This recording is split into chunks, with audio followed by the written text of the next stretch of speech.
challenges with scaling the team, the first one is talent management.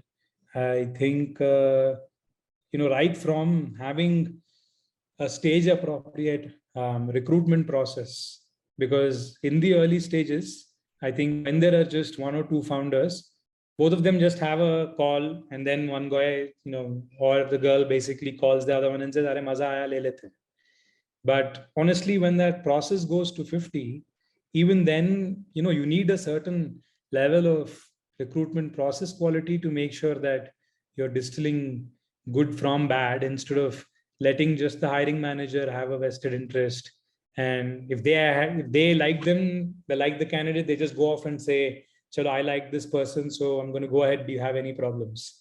That is absolutely the wrong framing for how to do things. I guess some of these things we cracked early on, like having a debrief process where 4-5 folks speak separately, then you basically come in together. There's no vested interest on behalf of the hiring manager, etc. But again, we had a bunch of failures later, and then we had to again figure out a stage appropriate process where the larger, so then there's more issues. So how do you introduce more documentation? How do you reduce groupthink, etc. But talent management is, I think, the biggest challenge that one needs to be mindful of. In the beginning, for any startup, 0 to 10, I guess it's acquisition. But 10 to 100, it's about internal talent management. How good are your talent processes? Are you doing good scorekeeping to make sure that we all have a relatively objective view of how everyone's doing? We made a mistake here, so we're trying to pick it up at even higher scale. That's one. The next one is scale brings complexity. And the biggest job of the CEO is to remove complexity. And nobody told me this when I was scaling, so I had to learn it the hard way.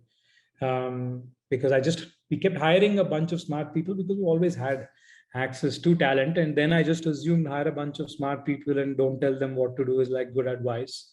But honestly, unless you've made your playground as a company fertile to play on top of, even the best players are going to suck in a playground full of puddles. So that job is really, really important from the CEO's angle. If you're aging by 2 years, can you behave as if you're aging only by 6 months?